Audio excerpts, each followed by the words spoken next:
Amém. Glória a Deus. Bendito é o Senhor Jesus. Amém. Muito feliz de estar com vocês. Que alegria. O primeiro milagre dessa noite é que 2 alunos meus vieram. Então você sabe, né? Aluno seguindo o professor, não sei, gente. Eu confesso, eu não paguei eles, gente. Eles vieram por livre e espontânea vontade. Tem muitos milagres essa noite aqui. Essa igreja é um celeiro de milagres, eu creio nisso. Tem mais um milagre ali no ventre da minha esposa, que ela está carregando. Nosso milagre. Maitê está crescendo. E provavelmente a próxima vez que eu vier aqui, né? Fala daqui vai uns 4, 5 meses. Olha, eu já me autoconvidando. Não, acho que tem que ter mais, né, amor? Para sair de casa, né? Maitê virá aqui pessoalmente conhecer vocês. Meu irmãozinho está ali também. Hoje está de férias. Aí já tem um evento para ir, ó. Minha mãe também. Gente, que tema especial. Eu não combinei nada com a minha mãe, porque minha mãe se convidou para vir hoje. E ela sabe disso. Eu fui buscar meu irmão para ele ficar 2 dias da minha casa. E minha mãe falou assim, é um culto normal lá hoje? Aí eu entendi que ela queria saber se era um culto tipo só de homens, né? Que às vezes eu vou pregar em celebrações assim. Mas eu fiquei um pouco triste hoje aqui, porque eu descobri que o churrasco é terça-feira que vem. Eu acho que eu vim na... aleluias. Ó, Deus está usando alguém ali, ó. Eu não combinei nada com a minha mãe. Minha mãe é muito tímida. Eu não sei se ela vai aceitar. Mas a pastora Bate citou de testemunhos de milagre. E mãe, só que tem que ser em 5, 10 minutos no máximo, se ela aceitar. Tem um milagre que eu sou um milagre de Deus, pela graça de Deus. Só que é muito melhor minha mãe contando do que eu contando, porque ela lembra mais detalhes. Eu não sei se ela vai aceitar. Mas mãe, eu tenho certeza que se você vier aqui vai edificar alguém essa noite. Rapidinho, para eu pregar depois. Vem aqui, conta um pouquinho. Acho que ela até já sabe o que é.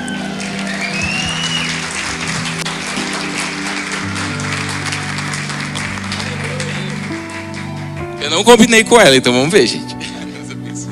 Amém. Aleluia. Deus é maravilhoso, porque a gente não prepara nada e o Senhor prepara tudo, né?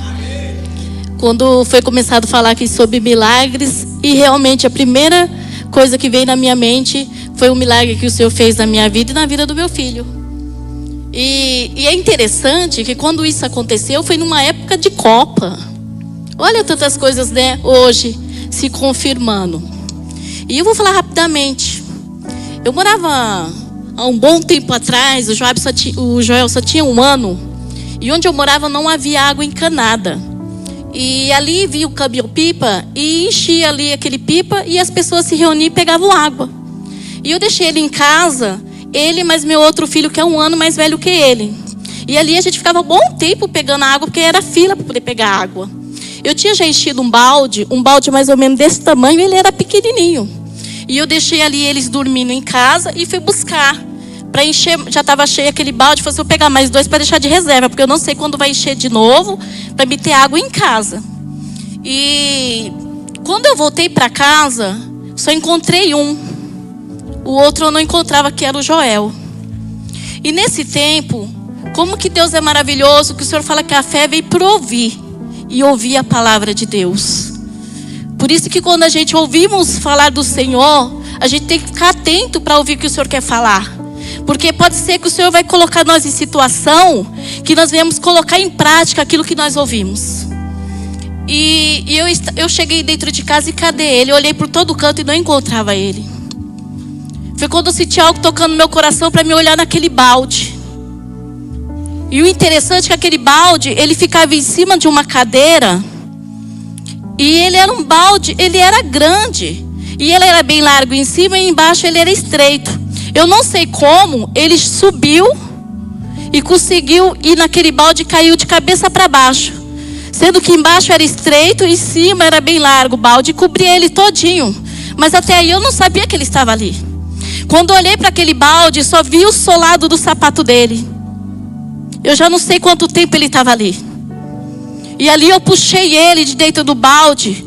Ele já não respirava, já não fazia mais nada. E eu não saí para procurar. Minha sogra morava no quintal na parte de cima. Nessa hora eu não saí para procurar ninguém. Não saí desesperada nem nada. Eu só peguei ele no braço e comecei a falar com Deus. Falando, Senhor, eu ouvi a tua palavra que o Senhor falou que até aquele que está morto, o Senhor pode trazer a vida. Senhor, se o Senhor tem algo na minha vida, na vida dessa criança, eu venho fazer um milagre. Quando eu terminei de falar isso, irmãos, o Joel começou a respirar, jogar água e falou. Ele nem falava ainda, pouco que ele falava era papai e mamãe. Ele falou: vi um homem de branco. Aleluia. Aí eu compreendi o trabalhar do Senhor na vida dele e na minha vida. Por isso que nós temos que colocar em prática, irmãos, tudo aquilo que nós ouvimos do Senhor. Porque a palavra do Senhor, ela é vida. Ela é eficaz sobre a nossa vida. E ali naquele momento que eu comecei a falar com Deus, ele começou a jogar água pela boca, pelo nariz.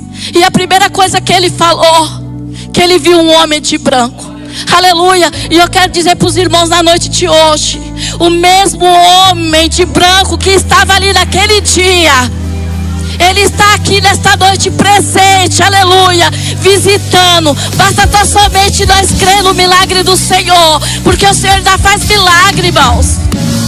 O Senhor ainda faz milagre. Muitas vezes nós ouvimos falar de milagres, mas não acreditamos. Mas o Senhor continua operando milagres. Ele continua fazendo.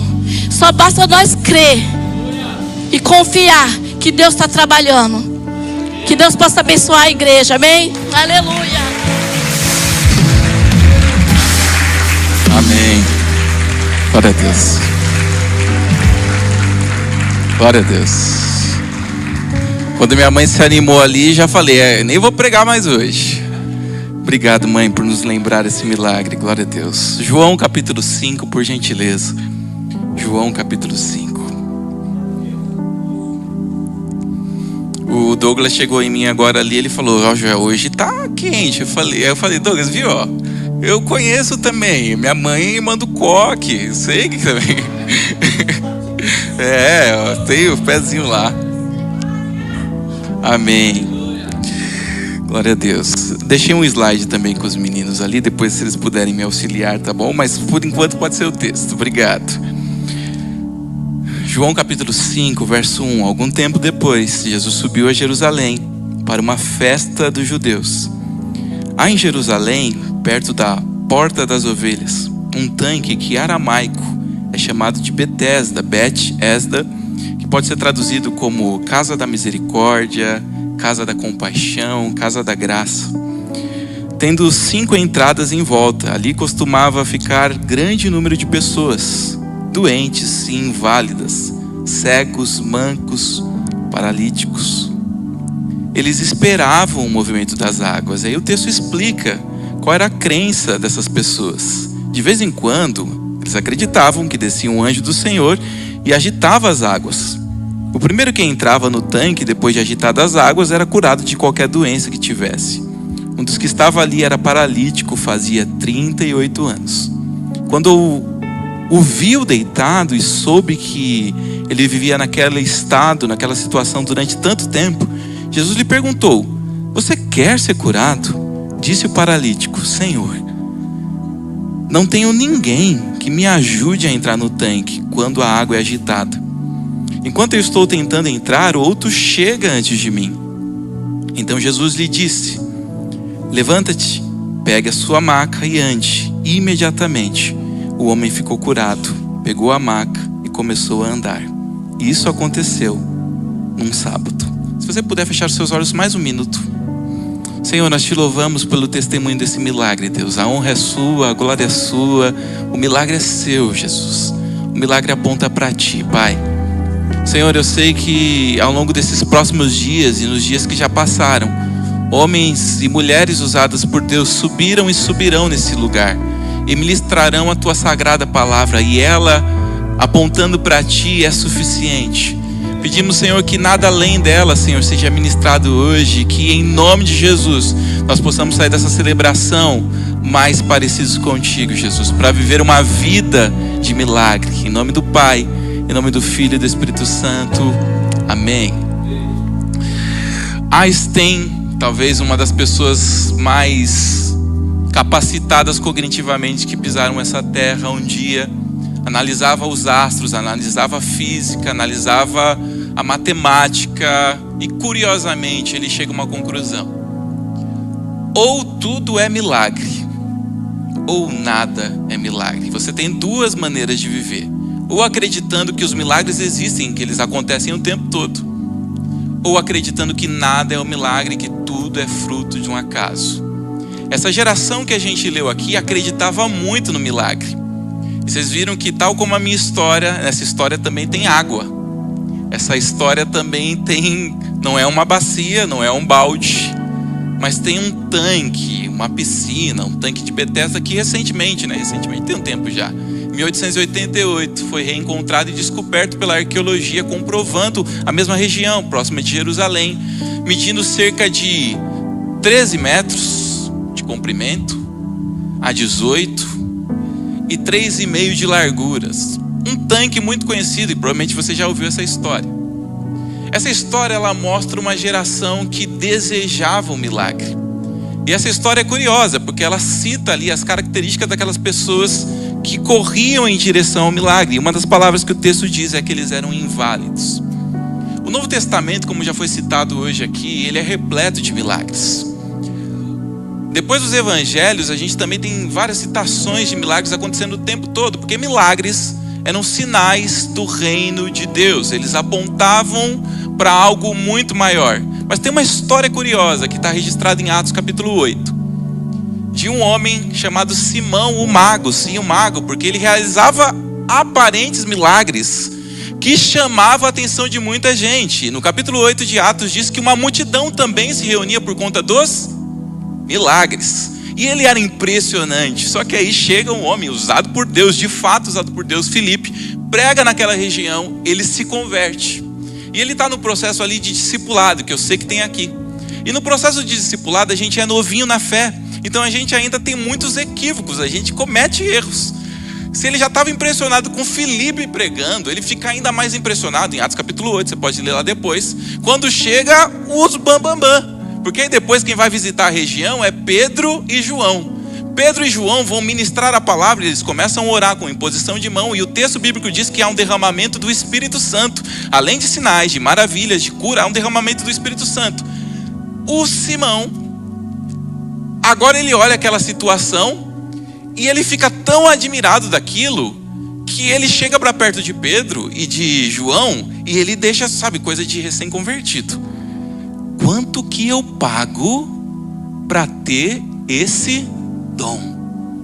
Na mesma hora Pedro repreende ele, na mesma hora João repreende ele, e mostra que o poder de Deus não se revela por aquilo que a gente tem e a quantia que a gente possui. Foi pensando nessa história que mais tarde, na Idade Média, uma atitude que os reformadores vão dizer que está totalmente contrária à vontade de Deus e à palavra de Deus, vai ser chamada de simonia, por conta do nome do homem que de alguma forma tem essa postura. Infelizmente, na Idade Média, a igreja se desviou tanto da palavra de Deus, tanto da promessa de Deus e da centralidade do Cristo, dos solos Cristos do Evangelho, que elas começaram a vender milagres, vender perdão, vender cargos políticos e religiosos. E dependendo da sua quantia, dependendo se você fosse um príncipe, que nem o Micael aqui, ó, postura de príncipe, né, homem? Dependendo da sua postura, dependendo daquilo que você possuía, você podia comprar uma simonia. Simonia podia ter algumas interpretações, ou um cargo político, mas também vendiam naquela época como se fossem amuletos sagrados. Tinha de tudo. Você podia encontrar um pedaço da madeira da cruz de Cristo. Dependendo da sua quantia, você poderia comprar. Você poderia encontrar um dente de São Pedro, eles assim chamavam. Você podia encontrar, pasmem, algumas gotas do leite do que eles chamaram ali da Santa Maria, da Virgem Maria. Tinha de tudo naquele comércio. Quem conhece a história de Lutero e dos reformadores sabe que eles começam a olhar aquilo, viajam para Roma, por exemplo, o próprio Lutero, fica indignado com aquela situação, porque quando ele olha para a palavra, ele descobre que Cristo é suficiente. Mas uma geração que aprendeu que de alguma forma poderia manipular o sagrado, achava que de alguma forma Deus age na terra conforme aquilo que eu determino aqui, e que Deus age no céu também conforme aquilo que eu determino aqui. Não é à toa que muitas igrejas aprenderam um jargão que é popular: eu determino. Gente, chamar para a centralidade do evangelho é complicado, mas vamos lá. A gente está diante de uma história, João capítulo 5, que a mentalidade é semelhante a essa mentalidade citada aqui, do mago, que acreditava que podia comprar a presença, ou da Idade Média, de pessoas que acreditavam que dependendo do seu recurso, poderia alcançar algo do Senhor, como se Deus lhe devesse algo. Pode avançar para mim, por gentileza? E a verdade é que nessa história, a gente vai perceber um cenário de que a fé dessas pessoas não estavam no Cristo, estavam num tanque. Um cenário de esperança vã. E hoje em dia, mais de 2000 anos se passaram. E é muito provável que você conheça pessoas que depositem a fé delas em amuletos religiosos. É muito mais fácil hoje em dia ser comercializado tais amuletos. E talvez você fale assim, não, mas eu não acredito nisso. Mas talvez na sua construção religiosa, talvez você tenha passado a acreditar até que era possível que um mediador fosse um interventor da sua cura, do seu milagre, e não confiado somente em Cristo. O texto é interessante, porque o texto bíblico diz que Jesus está em Jerusalém. Ele evidentemente realizou muitos milagres, muitos prodígios. E ele passa por uma região que era a Porta das Ovelhas. Detalhe, gente, essa região ficava muito próximo do templo de Jerusalém. A Porta das Ovelhas nada mais era que o lugar onde passavam os animais que seriam oferecidos em sacrifício na semana pascual, mas naquela época também era comum ter sacrifício todos os dias. Tanto que tinham mais de 13.000 sacerdotes que viviam a prática sacerdotal naquele período. Essas ovelhas que passavam por essa porta, logo passavam por uma exclusão. Se chegasse ali alguma ovelha mancando, ou que descobrisse alguma mancha, ou que de alguma forma fosse invalidada, ela nem sequer passava pela entrada dessas portas. Aquele ambiente, um pouco próximo dali, tinha um tanque. Um tanque que, curiosamente, as crendices daquela época, as pessoas que acreditavam nos amuletos sagrados, acreditava-se que em determinado momento algum anjo desceria, moveria as águas, e que a primeira pessoa que tocasse aquelas águas, pulasse naquela... Será que eu estava pensando assim quando eu pulei no balde? Eu não sei, gente. A primeira pessoa que se jogasse ali, ela seria curada. O mérito está em quem? O mérito dessa descrição está em algumas coisas. Pode estar nas águas. Essas águas são sagradas. Pode estar no tanque. Esse tanque, quando foi construído de uma atmosfera diferente. Podia estar também na capacidade humana. Afinal, o primeiro que... Já pensou se a pastora Paty falasse assim, gente, tem um milagre aqui hoje, mas o primeiro que chegar e tocar aqui vai viver esse milagre? Ela poderia dizer isso? Poderia, mas não seria bíblico. Porque o milagre não tem a ver com a sua capacidade, o milagre tem a ver com somente Cristo. E é curioso, gente, porque isso não movimenta uma igreja. Porque igrejas institucionalizadas, isso é difícil de dizer, elas enchem mais, movimentam mais, estabelecem mais expansão quando elas comercializam a fé. Porque aí você começa a ter o desejo de conhecer não a palavra de Deus, não o Cristo, porque você começa a ter o desejo de manipular a Deus. E isso, gente, muitas vezes é imperceptível. Muita gente conhece os livros famosos do C.S. Lewis. Tem uma garotada de adolescente que conhece o C.S. Lewis por conta de um livro muito famoso chamado As Crônicas de Nárnia. E o C.S. Lewis, ele era muito inteligente. Tem muita gente que vai ler, reler e não vai entender isso. Ele usa uma analogia a Cristo, que é o Aslan. E o Aslan é impressionante. O Aslan é o que lá, gente? Ah, só para saber, a galera tá comigo. O Aslan é um leão. E é um leão que quando ele pisa, quando ele chega, a primavera volta. Essas cenas são lindas. As flores começam a desabrochar, a gente começa a ver milagres acontecendo, aquela frieza que a gente podia dizer, uma frieza espiritual. Os pentecostais vão dizer aquela frieza dos nossos irmãos na fé, não precisa citar. Já começa a mudar o cenário. E aí, nesse cenário, a gente pode ter uma expectativa de que o Aslan seja dócil, domesticado. E aí, os personagens ali da história têm experiências maravilhosas com o Aslan, porque o Aslan é bom, ele é bondoso. Só que tem uma cena curiosa que uma das personagens chega e pergunta para o castor: ele é seguro? O castor, muito sábio, olha a inteligência do C.S. Lewis, claramente inspirado por Deus.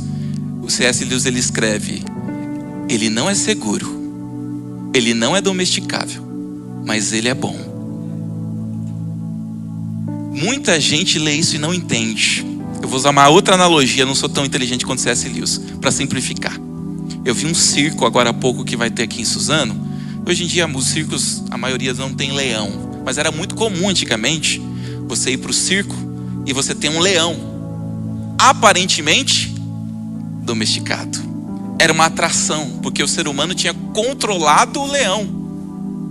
E aí as pessoas iam para lá, sentavam, e qual que era o momento mais extraordinário do espetáculo? Quando o leão domesticado, ou aparentemente domesticado, aparecia. Só que tem vários relatos de que quando era para o leão ficar manso, tranquilinho, o que acontecia? Ele revelava que ele não é seguro. Essa palavra assusta, porque o leão não pode ser domesticado. Vocês vão entender. O sagrado não pode ser domesticado. O sagrado não pode ser enjaulado. O sagrado não pode ser encaixotado. Porque ele é imprevisível. Pode ser que um dia, sim, ele ordenou que um anjo tocasse nas águas e que um milagre acontecesse. Mas não adianta você achar: gente, eu vivi esse milagre, foi assim. Venham, façam fila. Fila, fila, fila, fila. Vem, vem. Na hora que mover, é só pular, porque agora eu já enjaulei o leão. Só que ele é o leão, gente, o leão ruge.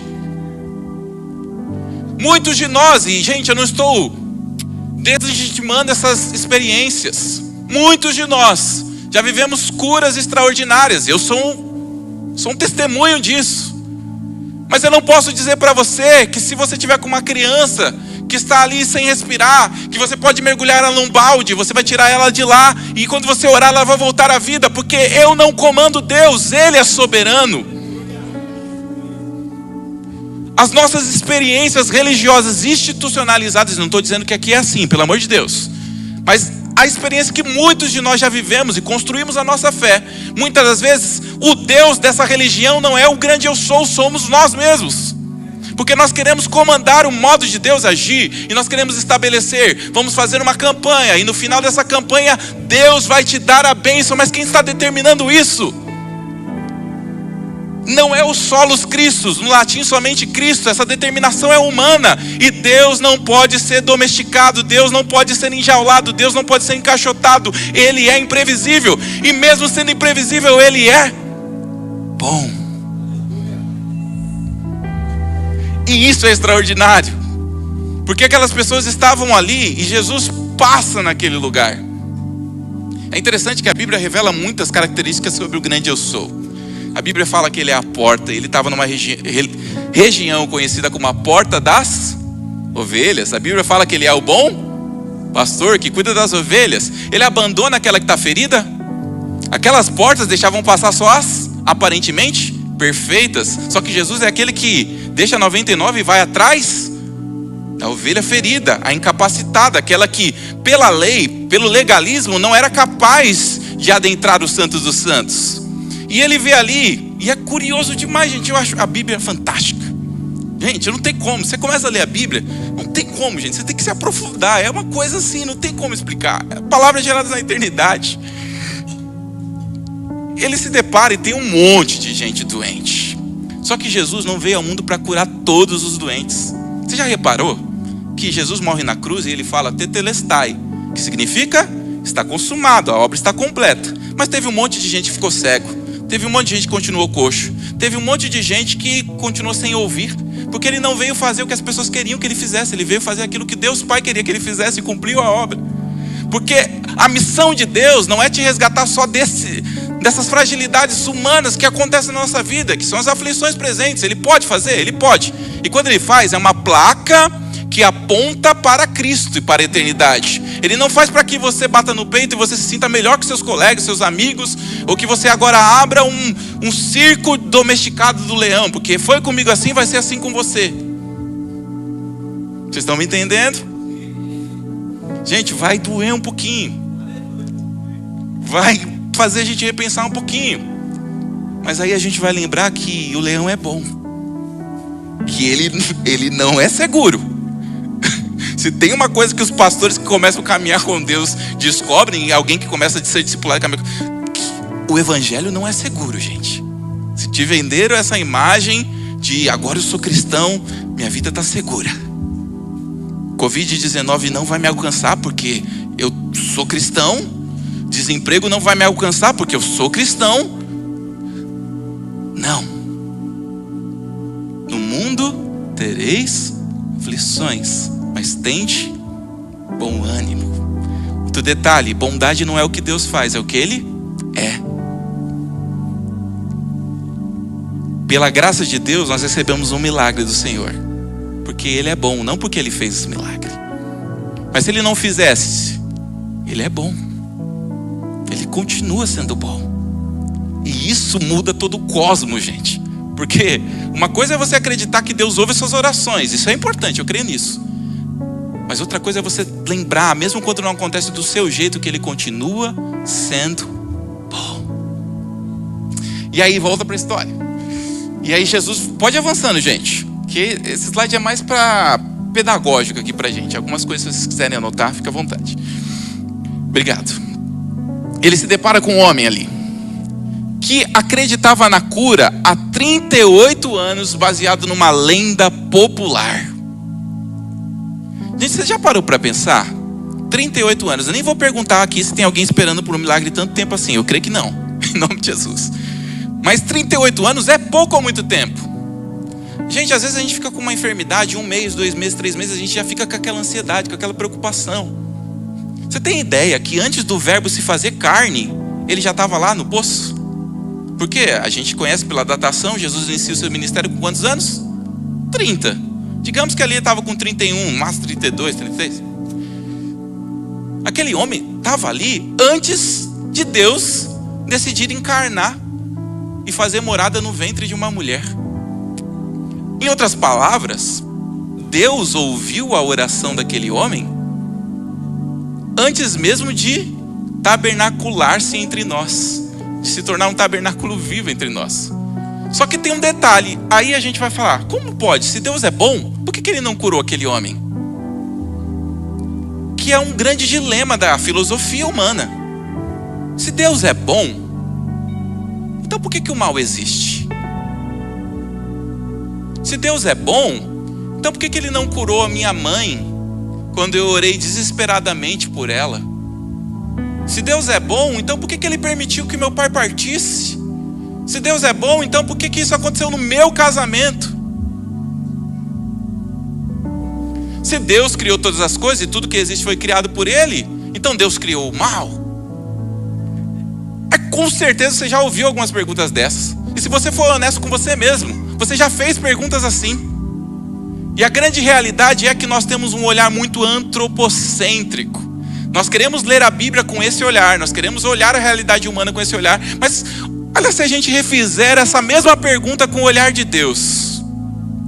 Se o ser humano é tão mau, por que eu ainda permito que algumas coisas boas lhes aconteçam?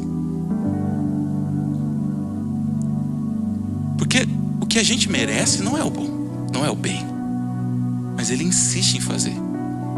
E respondendo talvez uma das indagações para ninguém sair daqui perturbado com isso, Deus não criou o mal, gente. Tudo que Deus criou é bom, é perfeito. Acho que uma analogia que eu gosto de usar com meus alunos, talvez fez sentido para eles porque eles vieram aqui. Mas pense comigo, claro, gente, você se implora, aqui não é uma aula. Pense comigo, Deus não cria a ferrugem, Deus cria o ferro. O ferro é bom, mas o ferro, quando deixa de viver e cumprir o propósito para que ele foi criado, surge a ferrugem. A escuridão não existe. Quem disse isso nem fui eu, foi Newton. escuridão não existe. Deus não criou a escuridão. Ele criou uma estrela, um astro celeste, que brilha muito, que é quente, que é o sol. Os lugares onde o sol toca, a gente consegue enxergar, porque a luz existe. Já viu quando você abre a janela e parece que está entrando algo ali? E toca os objetos e você consegue ver com clareza? Porque a luz existe. A escuridão não existe. Ela é a ausência da luz. Quando nós deixamos de ser o que Deus criou. O último versículo de Gênesis capítulo 1. Tov. Olhou e Deus viu que tudo era Tov, Tov. Os hebreus, eles têm isso, né? Para reforçar algo muito bom, eles repetem a palavra Tov, Tov. Bom, bom, mais que bom, perfeito. Tudo era bom, tudo era perfeito. Deus criou tudo bom, tudo perfeito. Mas nós deixamos de ser aquilo que Ele criou para sermos. E na deturpação do que fomos criados para ser, a ferrugem passou a existir. Deus criou doença? Não. Deus os criou saudáveis, perfeitos. A introdução do pecado destruiu todo o cosmo humano. E esse pecado afetou toda a nossa lógica de existência. A maneira como a gente trata a natureza, a maneira como a gente tem relacionamento, a maneira como a gente lida com os outros, o nosso corpo. Mas Deus prometeu uma obra que está além de nós, que é a regeneração na cruz, que vai além dos nossos pequenos milagres. Porque a pergunta que fica é: quem é você depois que o milagre acontece? Porque se o milagre é só uma forma de Deus conceder o seu desejo egocêntrico, quem você se torna depois do milagre? Mais uma pessoa que tenta enjaular Deus, mas uma pessoa que vai voltar a desejar as mesmas ambições egocêntricas da humanidade. Ou você se torna o que Lázaro se tornou. Se você ler João capítulo 12, diz que as pessoas iam até Betânia, não para ver Jesus agora, mas estavam indo para ver Lázaro. E os judeus agora alguns judeus fariseus queriam matar Lázaro também, porque muitas pessoas estavam indo até Lázaro, estavam se convertendo a Cristo. Lázaro se tornou um milagre ambulante. Você tem ideia de que se você fosse comprar pão naquela época, e se você visse Lázaro, o homem que Jesus ressuscitou, se você fosse, sei lá, comer à mesa, na igreja à mesa daquela época, não sei, e aí daqui a pouco senta do seu lado Lázaro, aí você olha ele partindo o pão para comer, você fala: e não é mesmo? O milagre na vida de Lázaro era uma placa que apontava para Cristo. E aí eu pergunto: o milagre na sua vida está apontando para quem? Porque uma coisa é certa, muitos de nós aqui estamos buscando um milagre, e eu creio no Deus do milagre, pelo amor de Deus, gente. Não sou sensacionista, não acredito que os milagres pararam de acontecer. Só que eu sei que você já é milagre. E o milagre que Deus já realizou na sua vida, ele se tornou em quê hoje em dia? E aí vamos voltar para a história, gente. Vocês vão ver que eu me empolgo aqui. O Micael falou que é uma vigília até meia-noite. Nós estamos aqui em nome do Senhor Jesus. Aleluia. Jesus vê aquele homem, a esperança dele, 38 anos, direcionada no lugar errado. Porque a questão não é quanto tempo você espera, mas em quem você espera. Uau! Meu Deus, gente. Quando eu olho essa história, eu dobro os meus joelhos e falo: Senhor, eu creio no Senhor, e o Senhor sabe disso, mas não me deixa crer da forma errada. Porque senão eu vou ser que nem o povo de Israel caminhando no deserto. Sabe o Deus que tem, mas serve da maneira errada, confia da maneira errada, quer amuletos, quer Moisés, não quer a presença de Deus. Jesus chega, e gente, Jesus, ele não é aquele profeta que chama atenção. Não é aquele pregador que quando chega, todo mundo para ver Jesus. Jesus chega no ambiente e aparentemente, segundo o texto, a vida continua normal. Jesus chega, as pessoas estão lá ainda esperando. Esse homem nem sabe quem Jesus é. Jesus vai lá, e que nem muitos de vocês fazem, vai ter um churrasco aqui abençoado. Você chega perto de alguém, e gente que é gente como a gente, puxa papo. Você viu? Brasil e Noruega, né? Ô irmãos, pesou o clima, perdão. Gente como a gente. E aí Jesus chega. Gente, vamos falar sério. Quem nunca fez isso, né? Tá quente hoje, né? Não tem, sabe? Jesus chega. E aí? quer ser curado? Gente, vamos ser sinceros. O homem estava lá há 38 anos. Se tem uma coisa que ele desejava, era ser curado. Mas a esperança dele era uma esperança vã. Exigia sorte, força e ser o primeiro a chegar. Era a antítese absoluta da graça divina. Deixava os mais necessitados sem qualquer esperança. Pode avançar para mim, por gentileza? Aquele homem estava fadado a continuar mais 38 anos ali. Ou mais e mais anos. Porque, gente, vamos ser sinceros. A capacidade física daquele homem tornava improvável ele ser o primeiro. E talvez ele fosse o primeiro e aí descobrisse que aquilo era só uma crendice. E por que atrai tanta gente? Porque, gente, história contada atrai muita gente. Só que aí Jesus, ele é extraordinário. Jesus olha para aquele homem e é como se Jesus falasse para ele assim, ó: você não precisa desse tanque.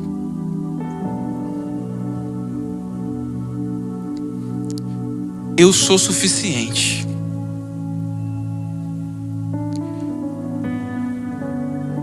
Você não precisa daquele amuleto gospel. Eu sou suficiente. Você não precisa pagar para aquela missionária lá te atender e aí quando ela orar, o milagre vai se tornar possível. Eu sou suficiente. Só que aí Jesus é provocativo, mas sabe, eu sei que você gosta do tanque. Porque o tanque faz parecer que só depende de você. Eu tenho que ser o primeiro. Eu tenho que chegar mais cedo no trabalho. Eu tenho que pisar nos outros. Eu tenho que chamar mais atenção. Eu tenho que ter mais seguidores. A indústria gospel, ela é muito lucrativa com os milagres aparentes dos tanques de Betesda da atualidade. Venha para a terça-feira com o semideus não sei quem. E ele orará. E ele já revelou que 10 pessoas serão curadas. Já viram isso? Ele está determinando quantas pessoas Deus pode curar naquela noite. E se ele não quiser curar ninguém? E se ele quiser curar 11 pessoas? E se ele quiser curar todo mundo?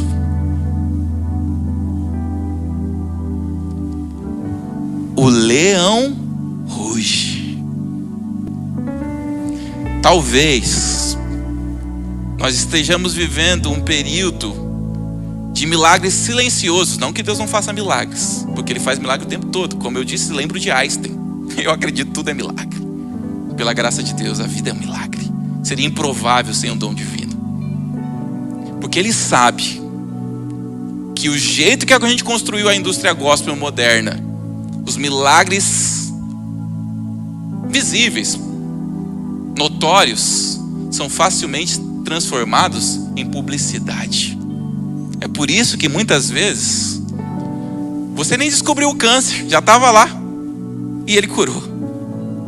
É por isso que muitas das vezes você nem descobriu a enfermidade que estava crescendo dentro de você e ele agiu. Ou muitas vezes você não fez nada milagroso, você só orou. Aí alguém vai perguntar para você, gente, porque é uma coisa engraçada que tem. Você viveu um milagre, aí você vai contar para a pessoa. E aí, conta o seu testemunho. Aí o testemunho: eu confiei em Jesus, eu tive fé, orei e fui curado. Só isso? Porque a gente tem, sabe aquilo? Conta a bênção. E aí parece que o irmão que vem depois, ele tem que contar uma coisa mais extraordinária ainda. Porque eu usei a vassoura ungida. Eu usei a vassoura ungida, mas eu usei o lenço do apóstolo. Eu usei a vassoura ungida, o lenço do apóstolo, e eu ainda deixei a Bíblia aberta no Salmos 91. Essa parece engraçado, eu sei, mas é desesperador. Porque você que está me ouvindo aqui, você que conhece a Bíblia, que conhece a igreja, que conhece, gente, você é muito claro, Igreja Santa de Deus, eleita, continuará sempre para a glória de Deus.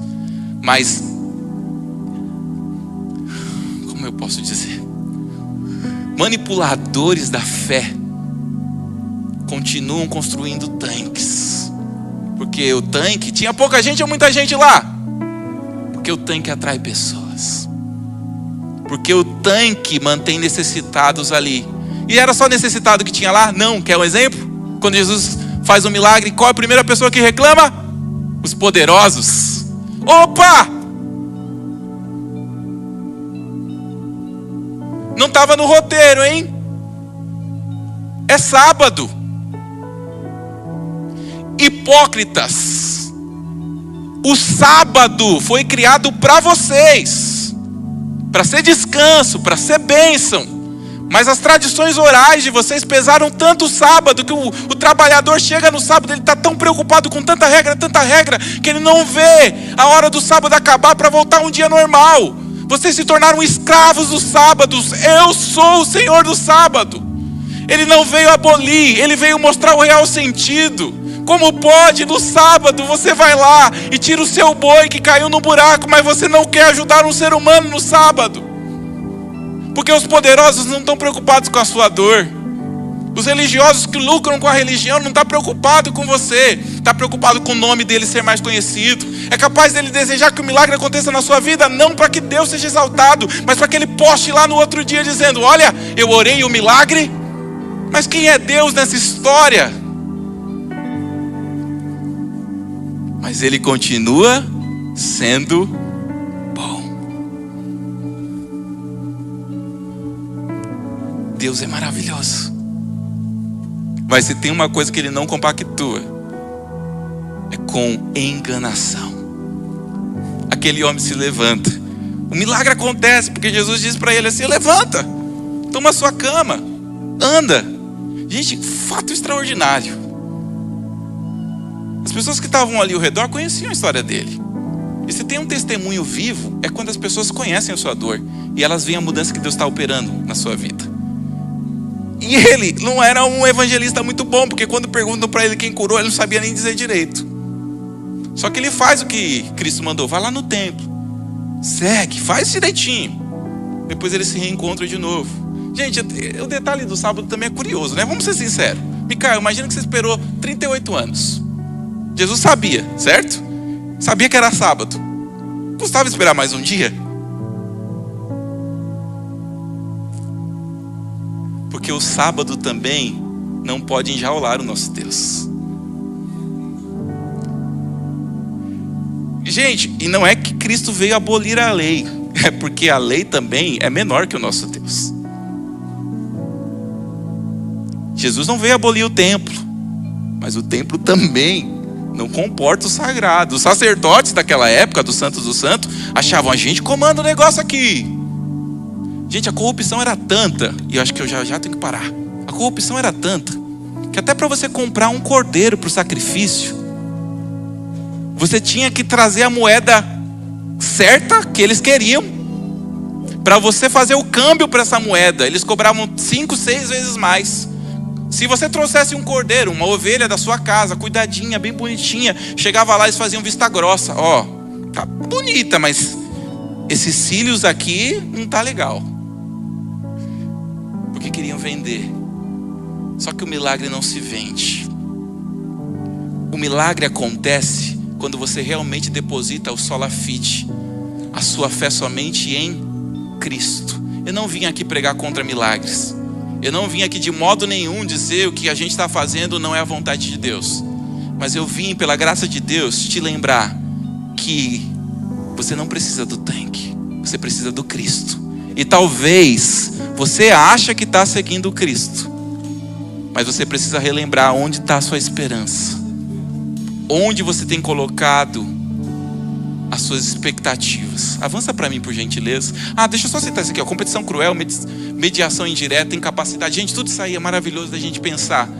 Porque se tem uma coisa que incomoda Jesus, é como muitas vezes os sistemas que tentam enjaular a presença dele são desumanos. Gente, Jesus é muito compassivo, shalom. Mas se tem um cenário da Bíblia que a gente vê ele incomodado, a forma de reagir àquilo, é quando ele vê os cambistas no templo. Nem toda mesa é de Cristo.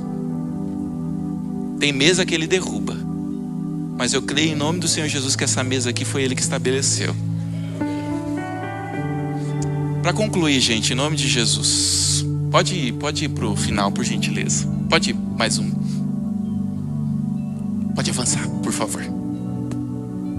Cristo é o suficiente, já falei, pode avançar. Eu vou realmente pro último, porque senão vocês vão ficar bravos comigo. Pode ir mais um pouquinho. Aí, Jesus disse: levanta-te, toma o teu leito e anda. Logo aquele homem ficou são e tomou o seu leito e andava. Mais um. Onde está a sua confiança? Em um tanque de esforços religiosos ou somente em Cristo? Eu não vou fazer nada espetacular aqui, até porque eu não posso fazer nada disso. Mas eu queria humildemente pedir, se você puder, encurva sua cabeça por um minuto. Feche os seus olhos.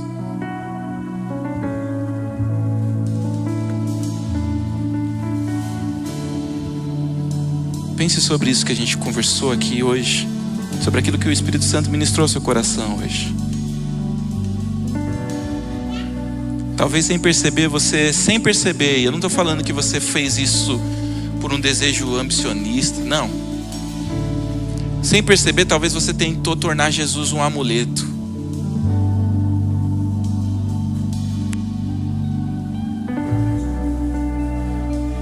E aí Ele te chama para perceber que Ele é tudo que você precisa.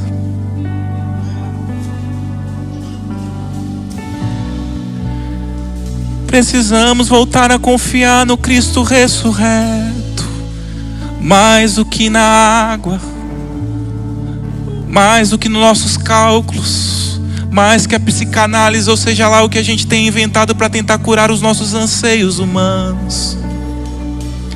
Jesus Cristo é suficiente, ontem, hoje não mudou e permanecerá eternamente, porque de eternidade em eternidade Ele é Senhor.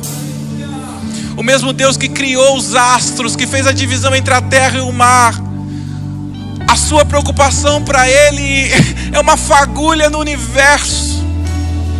E talvez você questione: Deus, mas se o Senhor pode, por que o Senhor não fez? Porque Ele não recebe ordens. Porque o maior milagre já foi citado aqui. O maior milagre é Ele te direcionar para a vida eterna, porque você não merecia, você era pecador, o que você merecia era a morte, mas Ele morreu por você para operar o maior milagre de todos, que é a salvação. Mas sim, Ele é compassivo, misericordioso, bondoso. Pode ser que sim, hoje, pela graça dEle, pela misericórdia dEle e pelo poder todo dEle, Ele queira te visitar de uma forma especial e fazer de você um milagre ambulante. Senhor, nós apresentamos diante de Ti as nossas fraquezas, Deus, as nossas limitações, Deus. Senhor, eu apresento a Ti aquele dia, Jesus, que eu não tinha nem consciência. Eu era só um bebê, uma criança aprendendo a falar, mas o Senhor estava ali comigo. Eu não sabia nem te descrever, mas o Senhor operou uma transformação para que eu vivesse uma vida que testemunhasse de Ti. Senhor, eu creio em nome do Senhor Jesus que eu estou falando com pessoas aqui, Senhor, que foram milagres da gestação, que os pais não podiam gerar filhos e foram gerados. Senhor, pessoas que já foram desenganadas e que o Senhor deu a última palavra.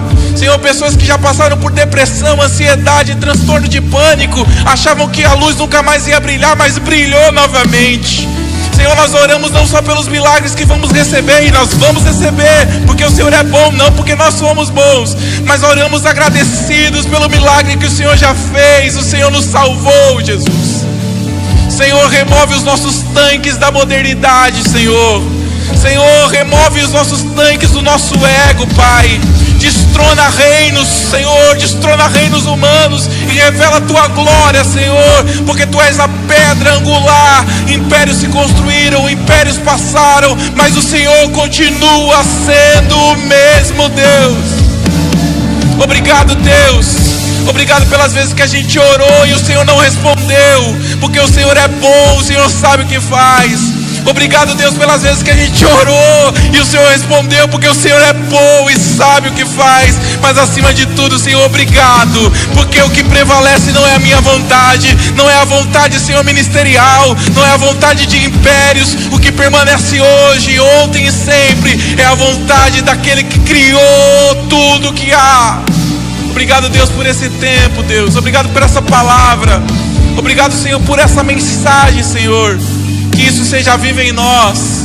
Senhor, nós te agradecemos, Senhor, porque nós podemos olhar para o Evangelho e dizer o que Jó um dia pôde dizer. Antes nós te conhecíamos, Deus, de ouvir falar, mas agora temos provado e vivido a tua graça. Glória ao Cordeiro de Deus, que vive e reina para todos sempre. Amém. Glória a Deus.